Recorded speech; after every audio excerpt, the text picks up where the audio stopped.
जो 1.5 को ख़त्म करने के बाद 1.5 को ख़त्म करने के बाद हम 1.6 की थ्योरी पर थोड़ा सा डिस्कस कर लें। 1.6 की थ्योरी बहुत इजी है। ये सारी थ्योरी आपने 7th में पढ़ी हुई है।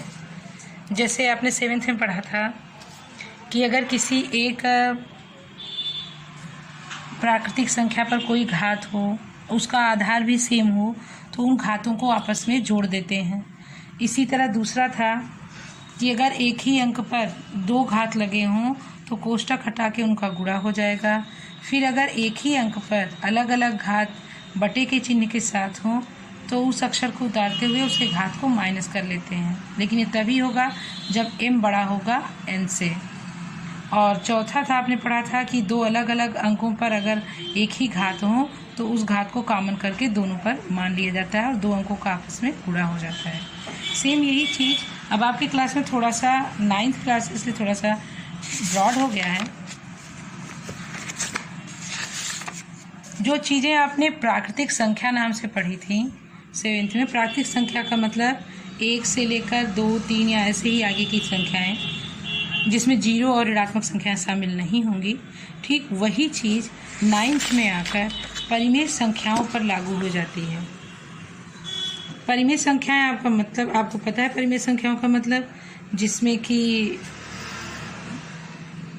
सारी संख्याएं, सारी वास्तविक संख्याएं शामिल होती हैं और जो कि 0 होती है, माइनस होती है, प्लस होती है और साथ ही साथ अपरिमेय संख्याएं भी वास्तविक संख्याओं में शामिल होती हैं। और p और q परिमेय संख्याएं होंगी। अगर इस तरह इनको लिया जाए तो एक किसी भी वास्तविक संख्या पर मतलब वो 0, प्लस, माइनस, भिन्न या p/q के रूप में न दर्शाने वाली अपरिमेय संख्या कुछ भी हो सकती हैं, उनका अगर pq हो तो उनको आपस में pq को जोड़ दिया जाता है। शर्त यह है कि दोनों का a इक्वल होना चाहिए। फिर यहाँ अगर a पर एक कोष्ठक लगकर p और a है तो उनको आपस में गुणा कर देना है घातों को। मैं इन चीज़ों को और इजीली मैंने लिख लिया है, मैं आपको बता रही हूँ। पिछली कक्षा में आपने ये पढ़ा है, आपको याद होगा, बहुत इजी था। a, n, m प्राकृतिक संख्याएं हो तो मैंने लिखा है प्राकृतिक संख्याएं n बराबर 1, 2, 3 या कुछ भी इस तरह के होते हैं।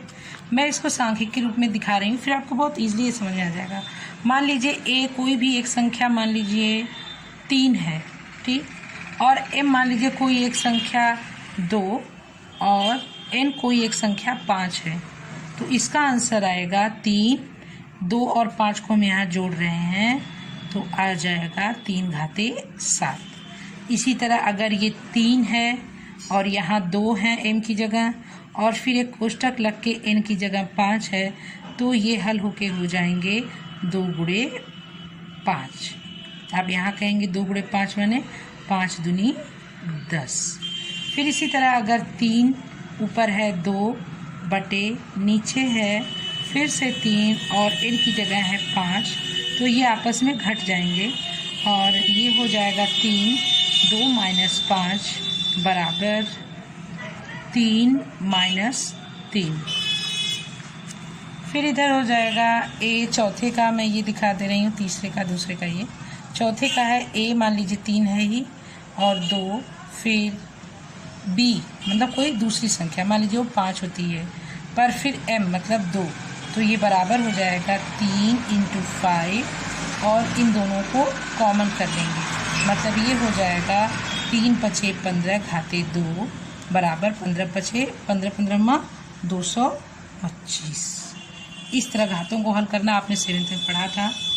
और आपने ये भी पढ़ा था कि अगर किसी प्राकृतिक संख्या पर कोई 0 का घात हो तो उसका मान 1 होता है और अगर किसी बटे के नीचे कोई घातांकी अंक हो तो वो ऊपर आने पर उसका घात माइनस हो जाता है।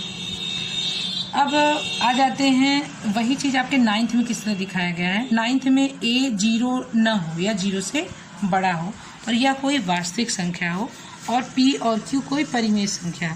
आपको पता है वास्तविक संख्याओं में कोई भी संख्या शामिल हो सकती है, चाहे वो परिमेय हो चाहे अपरिमेय संख्या हो, और परिमेय संख्याओं में पूर्णांक और भिन्न शामिल हो सकते हैं।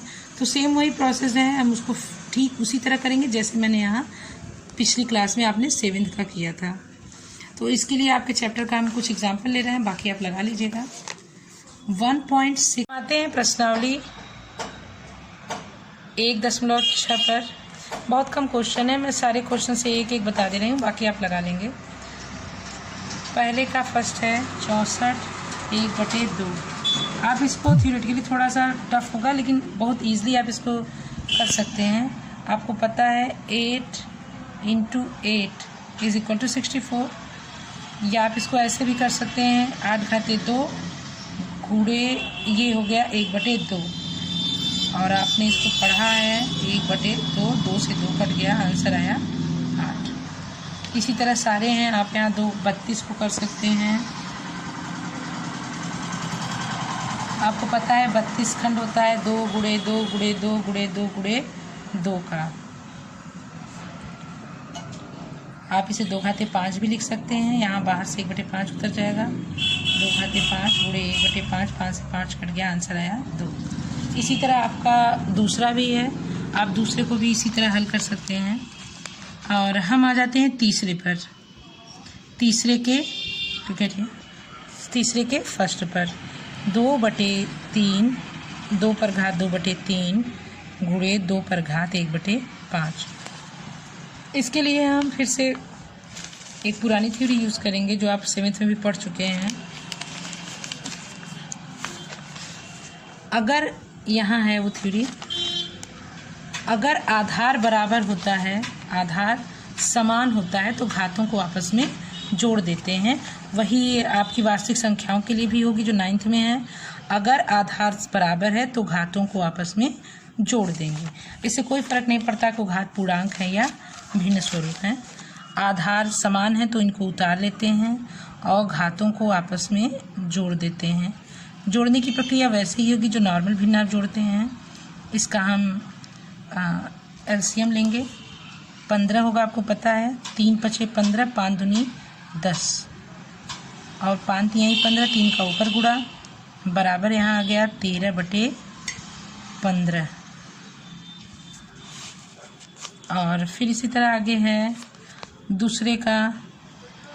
तीसरे का दूसरा, आप इसे भी कर सकते हैं।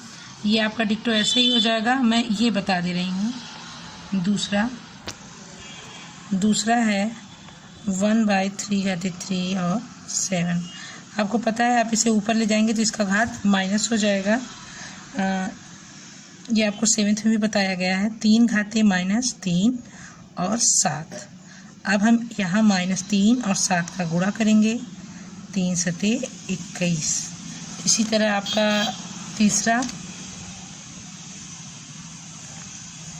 11 सही 1/2 बटे 11 सही 1/4। आप यहाँ जिस तरह ऊपर ले गए थे हम इसको, तो ये माइनस घात हो गया था। ठीक उसी तरह हम यहाँ बटे के नीचे से इसे ऊपर ले जाएंगे। 11 1/2 इसको ऐसे ही उतार लेंगे। इसको जब ऊपर ले जाएंगे तो ये गुणे के चिन्ह के साथ हो जाएगा -1/4। आपको पता है आधार समान है तो उतार लेंगे और घातों को आपस में जोड़ देंगे। इसे हम लिख सकते हैं 11 1/2 प्लस माइनस मिल के -1/4 बराबर 11 घाते 1/2।